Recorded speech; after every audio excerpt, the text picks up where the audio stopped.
नमस्कार। खबर उत्तराखंड में आप सभी का स्वागत है। मैं हूं आपके साथ गरिमा वाजपेयी। खबरों में आगे बढ़ेंगे उससे पहले एक नजर आज के हेडलाइंस पर डालते हैं। आपदा प्रभावित उत्तराखंड की मदद के लिए केंद्र का सहारा।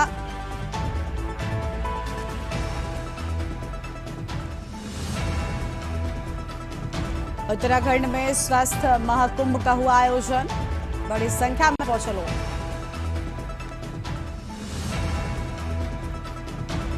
संधामी ने की उच्च स्तरीय बैठक, कई अहम लोगों की रही बैठक में मौजूदगी।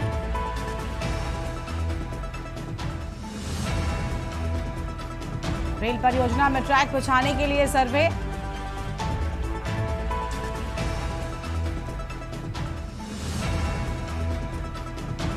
केंद्रीय टीम ने थराली का किया निरीक्षण, टीम पहुंची।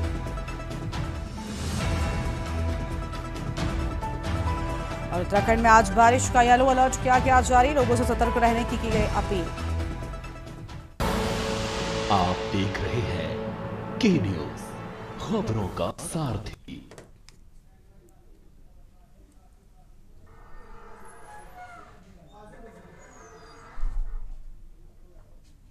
रोकते हैं खबरों की ओर। अगली खबर आपको हम काशीपुर से बताते हैं। इस बीच काशीपुर से अहम खबर सामने आ रही है। सीएम धामी के दौरे का दूसरा दिन आज, बड़ी जानकारी आपको हम बता रहे हैं। सीएम धामी के दौरे का दूसरा दिन आज ननकाना साहिब गुरुद्वारा के कार्यक्रम में शामिल, बड़ी जानकारी आपको हम बता दें।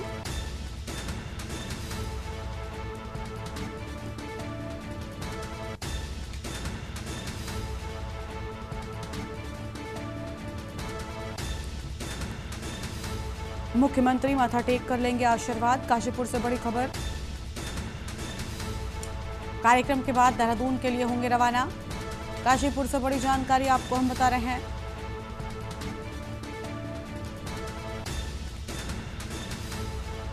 सीएम धामी के दौरे का दूसरा दिन आज, अहम खबर आपको हम बता दें, काशीपुर से बड़ी जानकारी। सीएम धामी के दौरे का दूसरा दिन आज ननकाना साहिब गुरुद्वारा के कार्यक्रम में शामिल होंगे। गुरुद्वारा करा रहा नगर कीर्तन कार्यक्रम, गुरुद्वारा में गुरु ग्रंथ साहिब के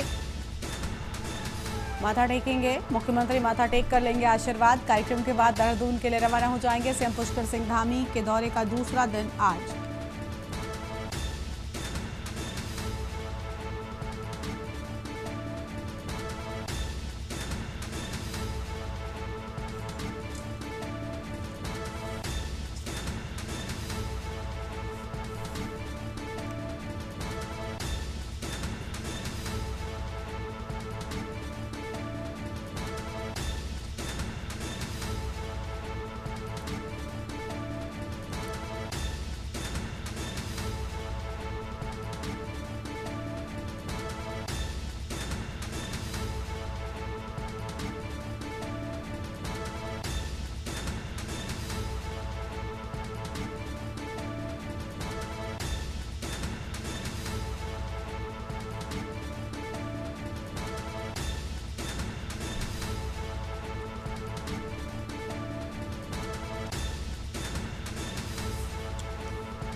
उत्तरकाशी से खबर है, जहां पर सीएम पुष्कर सिंह धामी से मिले जिला पंचायत अध्यक्ष। आपदा से क्षतिग्रस्त मार्गों की मरम्मत कराने की मांग, मार्गों पर आवागमन सामान्य बनवाने का किया आग्रह।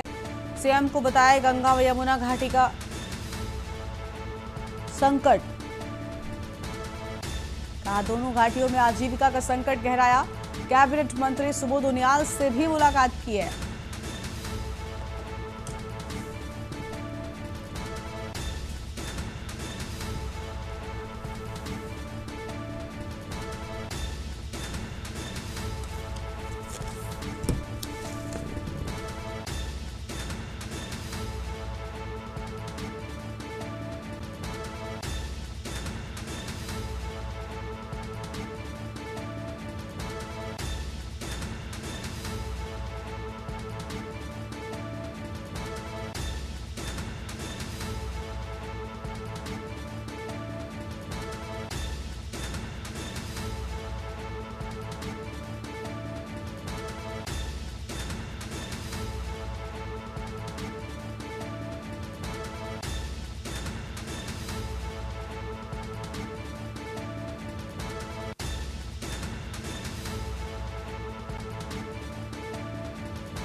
अगली खबर काशीपुर से है, जहां पर 2 दिवसीय दौरे के अंतिम दिन सीएम पुष्कर सिंह धामी शिरोमणि गुरुद्वारा प्रबंधक कमेटी अमृतसर द्वारा आयोजित भव्य नगर कीर्तन में शामिल हुए। इस मौके पर मुख्यमंत्री ने गुरु ग्रंथ साहिब का आशीर्वाद लिया, संगत को संबोधित भी किया। सिख गुरुओं के शौर्य और बलिदान का स्मरण करते हुए कहा, गुरुओं का बलिदान एक समुदाय नहीं बल्कि सभी के लिए प्रेरणा स्रोत है।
खबर है देहरादून से, जहां पर नगर निगम में ऐसा कर्मचारी है जो कबाड़ को नया रूप देकर उसे खूबसूरती में बदल देता है। दरअसल ड्राफ्टमैन के पद पर कार्यरत दिनेश खन्ना ने बेकार पड़ी चीजों जैसे पुराने अंडों के छिलके, टूटी तराजू और खाली बोतलों को डिजाइन कर उनमें हरे भरे पौधे लगाकर अपने कार्यस्थल को इतनी खूबसूरती से सजा रखा है कि देखने वाले हैरान रह जाते हैं। इनके चलते वो आए दिन सुर्खियों में बने रहते हैं। उनका मानना है, बेकार पड़ी चीजों को सही ढंग से उपयोग किया जाए तो न सिर्फ पर्यावरण की रक्षा हो सकती है बल्कि कार्यस्थल भी खूबसूरत हो सकता है।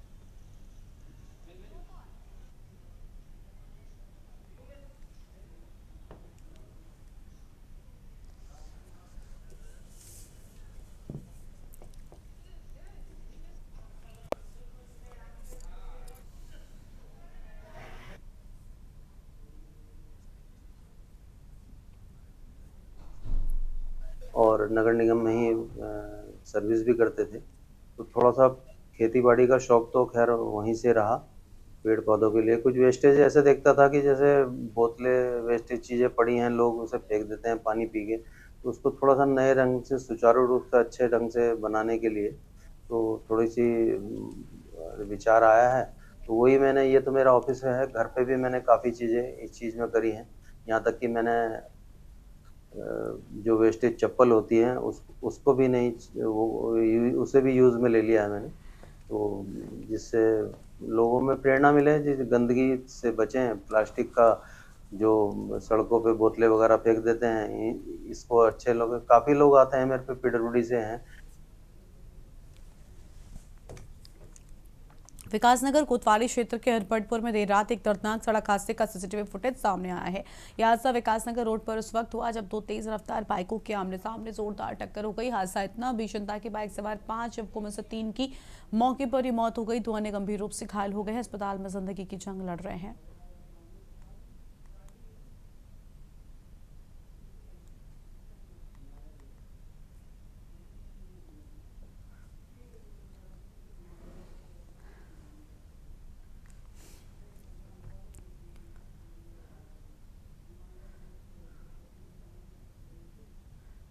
और अब सीधा आपको देहरादून लेकर चलते हैं, जहां पर हिमालय दिवस के मौके पर मुख्यमंत्री पुष्कर सिंह धामी क्या कहना सुनते हैं। आभार व्यक्त करता हूं जिनका संपूर्ण जीवन हिमालय एवं पर्यावरण संरक्षण के लिए निस्वार्थ रूप से समर्पित किया है। सच में जब कभी भी आप मुझे मिलते हैं तो मुझे बहुत प्रेरणा मिलती है, आपसे हमेशा प्रोत्साहन मिलता है। और प्रकृति को मानने की बात जो उन्होंने अभी हम सबके समक्ष कही, वो बार बार इसका स्मरण मुझे कराते हैं। भाइयों बहनों, हिमालय मात्र बर्फीली चोटियां, विस्तृत पर्वतमालाओं का केवल समूह नहीं है, बल्कि ये संपूर्ण भारतीय उपमहाद्वीप का जीवन स्रोत भी है। ये न केवल भारत के उत्तर में अटल प्रहरी का काम करता है, बल्कि इसकी पर्वतीय नदियां पूरे देश की जीवन धारा है, जिसके बारे में अभी किशोर उपाध्याय जी मुझे पूरे देश के सभी राज्यों में समृद्ध भी बता रहे थे और क्या ताकतवर भी बता रहे थे, शक्तिशाली है केंद्रीय रूप से। उसका सबसे बड़ा कारण तो हिमालय ही है। सबसे बड़ा हमारा 70% से अधिक भूभाग जो वनों से आच्छादित है, नदियों से आच्छादित है, हिम ग्लेशियरों से आच्छादित है और देवों की कृपा से भी आच्छादित है। क्योंकि जहां आप जाएंगे पूरे राज्य के अंदर आपको वनों की एक बड़ी श्रृंखला दिखाई देगी, पर्वतों की श्रृंखला दिखाई देगी, और इसके साथ साथ देवों के और देव स्थानों की भी एक बड़ी श्रृंखला जो कभी समाप्त नहीं होती है। जहां तक आप जाएंगे एक न एक देव स्थान भी आपको दिखाई देगा। तो जहां इतनी प्रकृति के द्वारा दिए हुए इतने सारे उपहार हों, प्रकृति द्वारा प्रदत्त इतना आशीर्वाद हो, तो सच में मैं आपकी बात को मान लेता हूं कि हम सब, मैं अकेला नहीं, हम सब पूरे देश के अंदर सबसे समृद्ध और सबसे शक्तिशाली लोगों में से है। देवभूमि उत्तराखंड का एक एक जन, जो केवल आपने मुझे उद्धृत किया है, मैं ये हर एक उत्तराखंड वासी को उद्धृत करता हूं, हर एक हिमालय वासी को उद्धृत करता हूं।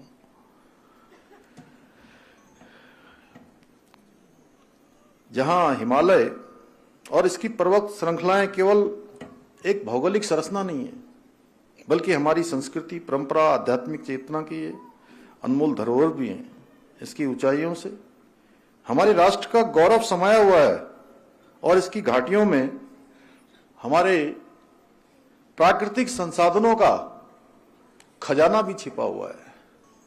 इसकी ऊंची चोटियां, विस्तृत ग्लेशियर, नदियां, जैव विविधता से भरपूर वन हमें न केवल प्राकृतिक सौंदर्य का अनुभव कराते हैं, बल्कि पर्यावरणीय संतुलन रखने में भी महत्वपूर्ण भूमिका निभाते हैं। हिमालय की गोद में बसे हमारे गांवों में सदियों से सभ्यताएं भी पनपती रही हैं और हिमालय हमेशा से हमारी पहचान और परंपराओं का वाहक रहा है। हिमालय के विस्तार और महानता का परिचय हमें महाभारत के वन पर्व में भी देखने को मिलता है, जहां एक श्लोक के माध्यम से, कि जिसका अर्थ यह है कि हिमालय पर्वत का विस्तार समुद्र से लेकर चंद्रमा तक माना गया है। देवताओं ने इसे अपना सदन बनाया है और वे सदा यहां निवास करते हैं। भाइयों बहनों, हिमालय केवल हमारी परंपरा और संस्कृति का हिस्सा नहीं है, बल्कि विज्ञान की दृष्टि से भी यह अत्यंत महत्वपूर्ण है।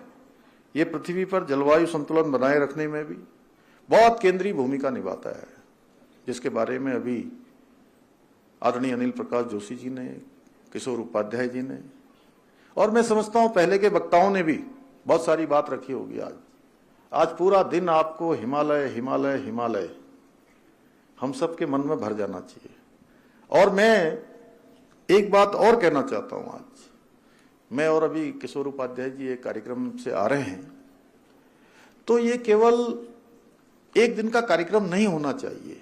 इसलिए हम लोगों ने संयुक्त रूप से प्रयास किया है कि 2 तारीख को हम क्या करेंगे। अभी यहां से बोल रहे थे ना, आप लोगों ने ध्यान से सुना नहीं लग रहा है। एक बार जोर से बोलिए, कौन सा दिवस होगा। थोड़ा भाई साहब भाषण सुनते सुनते सुनते सुनते सुनते सुनते मुझे लग रहा है कि चैतन्यता थोड़ा सा कम हुई है। इसलिए थोड़ा चैतन्यता भी होनी चाहिए ना। तो एक बार ताली तो बजाइए आप लोगों को चैतन्य करने के लिए। हम सब भूल गए, हम लोग थोड़ी देर में हिमालय में ही हम लोग खो गए हैं। इस समय हिमालय में खोना है लेकिन चैतन्य रहना है। ऋषि मुनि भी हमारे साधना में लीन रहते थे, लेकिन उनके चारों तरफ एक क्या था, घेरा बना रहता था, सुरक्षा कवच। तो हमारी चैतन्यता भी उस प्रकार की बनी रहनी चाहिए। तो हमने कहा कि आदरणीय जोशी जी ने कहा कि 2 तारीख को बुग्याल दिवस होगा, 3 तारीख को होगा ग्लेशियर दिवस। अब मैं बोल रहा हूं और मेरे साथ साथ आप भी बोलते रहिए। 2 तारीख को, 3 तारीख को, 4 तारीख को नदी का दिवस, नदियों का, ठीक है। 5 तारीख को वनों का दिवस, 6 तारीख को हवा का दिवस और 7 तारीख को मिट्टी का दिवस। 8 तारीख को हिमालय से जनजीवन, पहाड़ से मैदान तक का दिन। यानी कि जो हिमालय है वो सबसे महत्वपूर्ण है, पहाड़ से मैदान की ओर। जो प्रकृति का संरक्षण हो रहा है पहाड़ से, वो मैदान को फायदा कर रहा है, मैदान के लिए जरूरी है। कोई ये न सोचे कि वहां चेपड़ों में बादल फट रहा है, भूस्खलन हो रहा है, कई घर उसमें समा गए हैं, धराली में आपदा आ गई है, पूरा धराली उसमें समा गया है, बागेश्वर के कपकोट क्षेत्र में आपदा आ गई है, या पौड़ी के सैंजी गांव के आसपास के क्षेत्र में आपदा आ गई है। तो मैं तो देहरादून में बैठा हूं, मैं देहरादून में बैठी हुई हूं, मैं दिल्ली में बैठा हूं, मुझे क्या हो रहा है जी, मुझे कोई फर्क नहीं पड़ता है। फर्क बहुत पड़ता है। अगर वो सुरक्षित नहीं है तो एक न एक दिन हम भी सुरक्षित नहीं रहेंगे। ये भाव हमारे मन में आना चाहिए। जब ये भाव हमारे मन में आएगा तो हम हिमालय के, प्रकृति के, नदियों के, जल के, हवा पानी सबके संरक्षण के लिए हम काम करेंगे। और छोटी छोटी आदतों में, दिनचर्या में, रोज के दैनिक जीवन में हम इसका उपयोग भी करेंगे और लोगों को भी हम इस दिशा में प्रेरित करेंगे। अभी मैं आपको बताऊं कि इस वर्ष हम ये जो ग्लोबल वार्मिंग है, जिसके बारे में अभी डॉक्टर जोशी जी ने बहुत विस्तार से बताया कि पूरे ग्लोबल वार्मिंग का जो इफेक्ट है वो पूरे हिमालय पर पड़ रहा है। देखिए हमारे यहां इतनी आपदा आई है, धराली में आपदा, श्याना चट्टी में यमुना जी का जल स्तर इतना बढ़ गया वहां मलबा आने से, बादल फटने से, कि वहां झील बन गई है। और झील कितनी बड़ी बनी, इस बिल्डिंग के भी दुगने बराबर झील बन गई। भाई साहब मैं गया वहां, होटल की 3 मंजिली जो 3 मंजिल पर है वहां भी पानी भर गया। धराली में, थराली में, चमोली में पूरा का पूरा पहाड़ नीचे आ गया। 3 तरफ को नहीं जाता तो पूरा जैसे धराली हो गया वैसे ही थराली हो जाता। वो तो जहां बादल फटा, वो बादल फटने के बाद 3 हिस्सों में बट गया। एक पीछे की तरफ को गया, एक दाहिने हाथ की तरफ को, और एक सामने की तरफ को आ गया। तो तीनों भागों में बट गया। अन्यथा हमारा जो थराली क्षेत्र है वो भी पूरी तरह से आपदा की भेंट चढ़ जाता। चेपड़ों में इसी तरह हुआ, कपकोट क्षेत्र में, और सैंजी में। सैंजी गांव हमारा, इस सौरभ भी वहां पौड़ी जिले के रहने वाले, तुम जानते हो सैंजी? पैठाणी के पास का गांव है। भरसार से आगे जाते हैं जब, वहां से 20 किलोमीटर आगे भरसार जो हमारा विश्वविद्यालय है वहां से रास्ता बनता है। और उस तरफ इस तरफ पैठाणी, उस तरफ पीठसेन। तो वहां पर एक गांव में 22 स्थानों पर बादल फटा है। और सब जगह एक सी कि ऊपर बादल फट रहा है। बादल फटते ही भर भर भर भर भर भर जो है वो तो शोध का विषय है। एक प्रकार की आपदा। मैं आपके शोध के लिए भी बता रहा हूं, क्योंकि मैं सभी स्थानों पर लगभग मैं पहुंचा हूं। फट से बादल फटता है, ऐसा लगता है ऐसे भर से जो है नीचे कुछ भरा हुआ है और भर भर भर भर करके पूरा मलबा आ जाता है। पूरा जितना ऊपर से जो है ऐसा आता है कि वो सब अपने साथ बहा ले जाता है। तो ये बहुत शोध का विषय है, जहां ग्लोबल वार्मिंग की बात हम लोग कर रहे हैं, अन्य बातें हम लोग कर रहे हैं। और इसी तरह एवलॉन्च हमने देखे, एवलॉन्च का भी सामना किया। अभी इसी साल फरवरी माह में मैं और दुर्गेश पंत जी एक कार्यक्रम में थे साइंस सिटी में, और वहीं पर मुझे सूचना मिलती है कि माणा गांव में एवलॉन्च आ गया, हिमस्खलन हो गया, और हम सारे कार्यक्रम छोड़ के सीधे आपदा प्रबंधन केंद्र पर जाते हैं तो वहां पता लगता है कि 54 हमारे श्रमिक भाई जो वहां काम कर रहे थे वो एवलॉन्च की चपेट में आ गए। बहुत कठिन समय, बड़ा पीड़ादायक था, बड़ा चुनौतीपूर्ण था। हमने कहा ये कैसी आफत आ गई। गए, अगले दिन हम गए, धीरे धीरे जो है हमने उसमें से 46 लोगों को सुरक्षित हमने निकाल लिया। मैं वहां पर भी एवलॉन्च में भी वहां पर पहुंचा। जैसा अभी आदरणीय जोशी जी कह रहे थे, हमारे बच्चे बैठे हैं पीछे, अब सबने मेरी तरफ ध्यान किया, अभी तक ध्यान कहीं और था।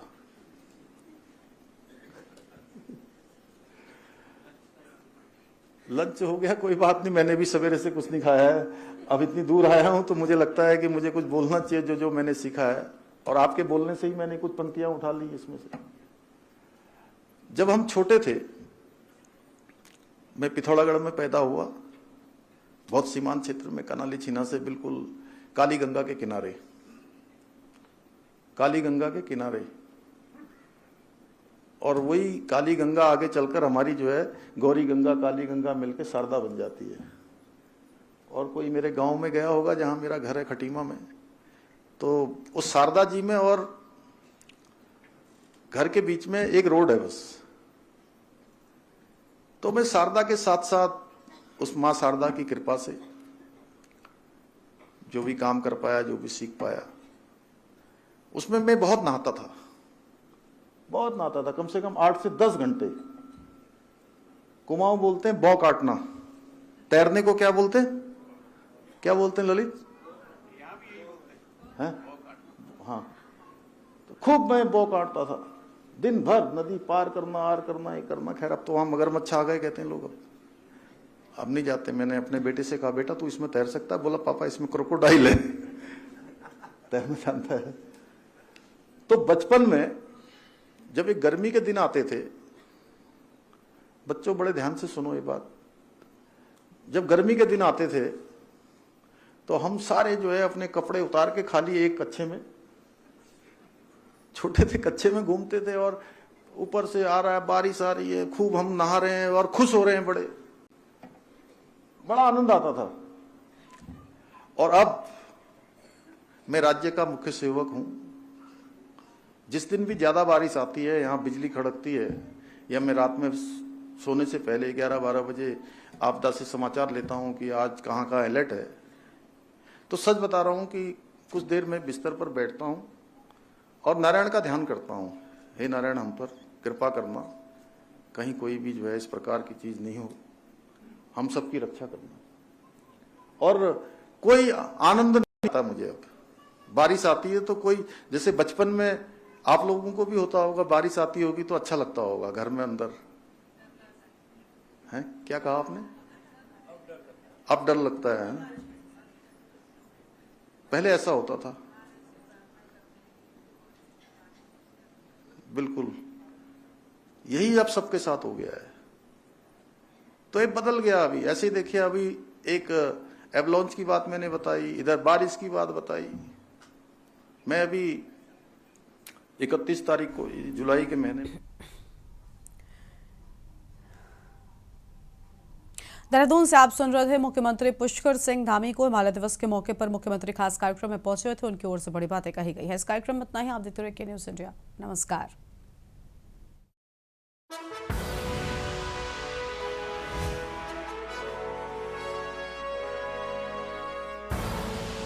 आप देख रहे हैं के न्यूज़, खबरों का